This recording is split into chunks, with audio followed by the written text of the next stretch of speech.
pertanyaan saya pada Pak Harto, mohon arahan dan nasihat dari Pak Presiden lah untuk saya menulis ini bagaimana gitu.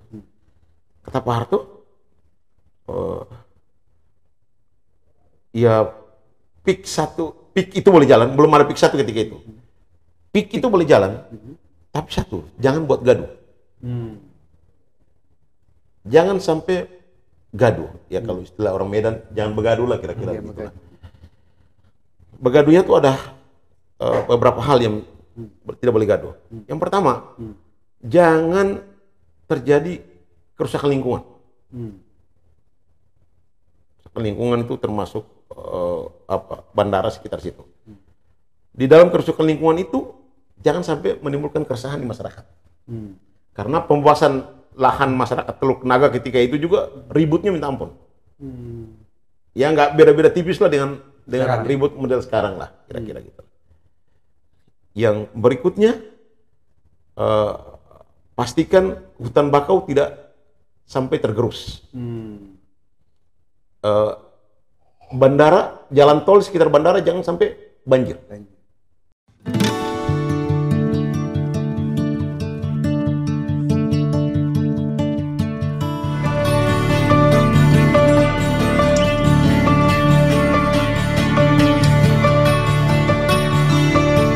Bismillahirrahmanirrahim. Assalamualaikum warahmatullahi wabarakatuh. Pemirsa Masumi TV dan Ahmad Yani Channel dimanapun berada, kita jumpa lagi sore hari ini. Kita akan bincang-bincang masalah tidak jauh dari PIK 1, 2, atau 3. Nanti kita akan bahas ini tentang buku yang ditulis oleh rekan kita, wartawan senior. Tulisan bukan ya, buku dan tulisan ya, Isman Latumakulita. Kita ketahui beliau adalah mantan wartawan Harian Raja, kemudian sekarang di Forum dan Keadilan dan juga di FNN sebagai wartawan senior. Nah, ada tulisan yang bagus dari teman kita Mas Isman ini, itu tentang berhentilah membuat gaduh negeri ini. Itu ditujukan kepada 2 orang, Antoni Salim dan Aguan. Nah, seperti kita ketahui sekarang sedang ramai soal PIK 1, PIK 2, PIK 3. Kita bicara aja ke PIK 1-nya dulu, ini sejarahnya. Ini ternyata Bang Kisman ini paham betul tentang sejarah, tentang PIK 1, ya, tentang bagaimana Ciputra awal-awalnya membangun. Dan kita akan mendengarkan dan kenapa akhirnya di dalam satu tulisan yang lain ditulis Pak Harto mengingatkan jangan buat gaduh ini Aguan dan Antoni Salim. Nah, kita akan bahas ini, kita akan dengarkan dari Bang Kisman Latumakulita. Assalamualaikum. Assalamualaikum warahmatullahi wabarakatuh. Pemirsa Ahmad Yani TV dan Masumi TV. Masumi TV, ya. Ketum kita, Ketum Masumi, ya, Pak Dr. Ahmad Yani SAMA. Kita awali dulu ya.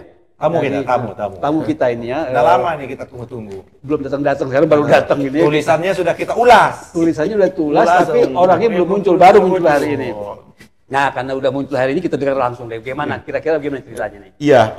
Atau pertanyaan sebelum itu, bukan setelah nulis itu menghilang ya? Iya. Jangan sama itu tiarap. Tetap seri keduanya kan ada seri 1, jangan sampai seri 1 terus. Akan muncul lagi dalam minggu ini. Dalam minggu ini ya. Begini, saya ketika itu menulis 1 bulan penuh. Saya nulis setiap hari tentang masalah PIK. 1 di Harian Ekonomi Neraca. Akibat dari tulisan saya itu, lalu saya ya mendapat sedikit tekanan dari 2 menteri agar menghentikan tulisan. Jangan direbutin lah PIK 1 ini, kira-kira begitu. Saya yang namanya Orde Baru lah ya. Orde Baru itu, waduh, kalau sudah pejabat yang bicara itu harus wartawan harus langkah tegap, siap. Kalau tidak ya tahu sendiri akibatnya lah. Ya Sinar Harapan di Bredel, Prioritas di Bredel, Tempo, Detik dan Prioritas loh ya. Itulah kira-kira. Bagaimana caranya saya untuk bisa memastikan bahwa proyek PIK 1 ini berjalan sesuai dengan aturan dan tidak merusak lingkungan, kira-kira. Karena akan membabat hutan bakau yang ada di sekitar Teluk Naga dan Pantai Tangerang itu. Akhirnya saya harus cari konfirmasi sumber yang betul-betul valid dan tidak meragukan saya dalam tulisan-tulisan berikutnya di harian Ekonomi Neraca. Ketika itu saya wartawan yang meliput banyak di bidang kehutanan dan lingkungan hidup, termasuk pertanian. Nah, akibatnya kedekatan saya dengan Pak Bob Hasan terjalin lah. Bob Hasan ketika itu menjabat sebagai Ketua Masyarakat Perhutanan Indonesia, lalu Ketua Umum Asosiasi Panel Kayu Indonesia, organisasinya para pengusaha yang punya Rotan, industri kayu, belum, industri kayu plywood. Oh, Apindo ya. Kayu lapis. Kayu lapis. Apindo namanya. Apindo. Yang kedua, tadi yang kedua. Yang ketiga, dia menjabat sebagai Ketua Umum Asosiasi Pengusahaan Hutan Indonesia. Organisasinya para pengusaha HPH, hak pengusahaan hutan. Nah, yang ketiga, yang keempat, dia menjabat lagi sebagai Ketua Umum Asosiasi Industri Mebel dan Kerajinan Indonesia, Asmindo. Asmindo, betul. Yang di dalamnya Pak Jokowi menjadi anggotanya. Bahkan mungkin pernah jadi ketua Solo gitu. Solo. Saya minta waktu ketemu beliau, lalu beliau bilang, oke, kalau gitu kita makan siang di Gedung Manggala Wana Bakti. Organisasi-organisasi yang dipimpin oleh beliau di bidang kehutanan ini semua berkantor di Gedung Manggala Wana Bakti. Kehutanan ya? Ya, di bawah. Hasrul, Pak. Pak Hasrul ya, Pak? Zaman eranya Pak Hasrul Harahap dan sebelum Pak Hasrul itu Pak Sujarwo, Menteri Kehutanan. Sampai dengan eranya Pak Jamaluddin Surya Hadikusumo, pengganti Pak Hasrul. Saya datang sana makan siang dengan beliau. Kebetulan beliau hari itu ditemani oleh beberapa pengusaha di bidang kehutanan. Ada Pak Sukamto Tanoto yang punya Indorayon, ada Pak Martias, Raja Garuda ini. ya, Iya. yang Pak Martias yang punya Surya Dumai, sekarang Kaliandra Group, industri sawit terbesar di Riau, Lampung, Riau ya. dan sekitarnya. Lalu ada juga Sunario dari Bumi Raya. Ada juga Bang Adi Warsita Adinegoro, almarhum, yang bapaknya itu nama penghargaan tertinggi jurnalistik itu Adinegoro, gitu, penghargaan Adinegoro.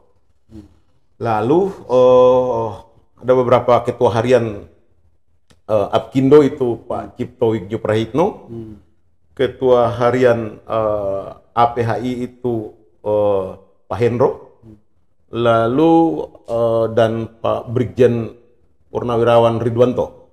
Lalu ada juga ketua harian Asmindo itu Pak Yustorisa. Saya minta waktu, kita ketemu ambil makan siang.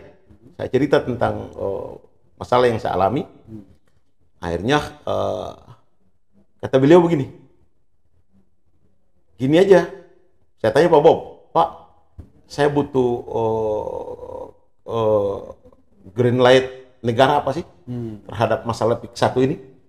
Apakah saya akan menyanjungkan tulisan ini? Dalam kacamata saya banyak masalah nih, bisa bikin gaduh. Terus tapi kondisi lain yang saya alami, ada tekanan dari beberapa menteri agar jangan terlalu keras untuk menulis masalah PIK 1 ini. Nah, kalau negara bilang ya saya stop, ya saya stop. Tapi kalau negara tidak memberikan green light itu, maka saya patokannya adalah kerasnya Pak Harto ketika menghadiri KTT Bumi di Rio de Janeiro. Pak Harto bicara tentang persoalan lingkungan di forum itu sangat bahwa Indonesia dengan hutan tropisnya terbesar nomor 1 atau nomor 2 di dunia ini sangat peduli dengan masalah lingkungan. Contohnya dalam penebangan hutan pun sangat selektif, menerapkan pola tebang pilih tanam Indonesia, TPTI ketika itu. Nah, bukan tebang pasti tanam insya Allah, bukan, tapi TPTI ketika itu. Lalu yang diproduksi cuma hutan yang potensi kayunya 20 ke atas. Di bawah 20 tidak diproduksi. Itu pun ada di sekitar 30 juta hektar saja hutan produksi kita. Sisanya hutan Suaka Margasatwa, sisanya hutan konversi, dan sisanya lagi itu hutan lindung, itu tidak diproduksi. Yang diproduksi sama sekali ya. Itu dia, apalagi hutan lindung. Itu tidak ada kompromi sama sekali. Nah, PIK ini ada di hutan bakau yang dilindungi. Pik satu. Pik satu ketika itu. Akhirnya kata Pak Bob Hasan, gini aja, saya sore ini ada main golf sama Pak Harto di Rawamangun. Mungkin Pak Bob Hasan, wah ini udah level menteri nih, yang tekan saya misalnya gitu loh. Daripada ini, mendingan Langsung big boss. dengan Pak Harto aja kalau bisa gitu. Pak Bob Hasan itu di era itu kami wartawan menyebutnya RI 1,5. RI 1,5 itu ada 3. Nomor 1 Butin yang kehadirannya sangat berarti bagi negara, tapi tidak cawe-cawe. Jadi betul-betul membackup Pak Harto dalam tugas kenegaraan, tidak di luar tugas kenegaraan. Contohnya masalah kewanitaan, masalah pendidikan, itu Butin sangat dominan dan konsen sekali, sangat peduli sekali tentang. Mungkin termasuk Pak Anies ini pernah diterima sebagai penerima beasiswa Semar dan mewawancarai Butin. Begitulah Butin sangat peduli tentang dunia pendidikan dan anak. Sehingga kami menyebutnya dengan RI 1,5. RI 1,5 lagi itu adalah Bob Hasan. Bob Hasan ini hampir semua menteri itu ya segan lah. Karena by the way 1 kali 24 jam bisa ketemu dengan Pak Harto. Yang berikutnya yang ketiga RI 1,5 lagi adalah Pak Habibie. Maaf. Pak Habibie itu kenapa wartawan di istana dan yang meliput istana itu sudah paham. Kalau Pak Habibie itu harus yang terakhir. Bahkan Pak Murdiono pernah cerita, Pak Habibie itulah kalau ada janji dengan presiden, beliau selalu menteri yang terakhir. Kenapa? Pasti lama. Tidak cukup 3-4 jam untuk ketemu dengan Pak Harto. Mulai dari bicara berbagai hal tentang negara. Nah, saya akhirnya selesai kami makan siang di restoran nelayan. Waktu itu ada restoran nelayan di Senayan, ya? Di Senayan itu, di Manggalawana Bakti. Terus kamu duluan aja katanya. Oke, saya berangkat duluan ke Manggalawana Bakti. Ke restoran lapangan golf Rawamangun. Nggak lama kemudian Pak Hasan datang, pengawal presiden, Pas Pampres juga sudah datang. Komlek kalau sih itu bagian Komlek itu udah datang. Nah, saya sebentar ngobrol dengan Pak Hasan, nggak lama kemudian ada pemberitahuan bahwa Pak Harto sudah mulai mau berangkat dari Cendana. Sekitar nggak lama ya, kurang dari 10 menit lah, Pak Harto udah tiba di sana. Terus saya ambil posisi yang gampang dilihat oleh Pak Hasan, sehingga waktu begitu Pak Harto tiba, mungkin ngobrol sebentar dengan Pak Bob, akhirnya saya dikasih kode untuk merapat gitu. Mendekat ya. Nah, terus pertanyaan saya pada Pak Harto, mohon arahan dan nasihat dari Pak Presiden lah untuk saya menulis ini bagaimana gitu. Kata Pak Harto,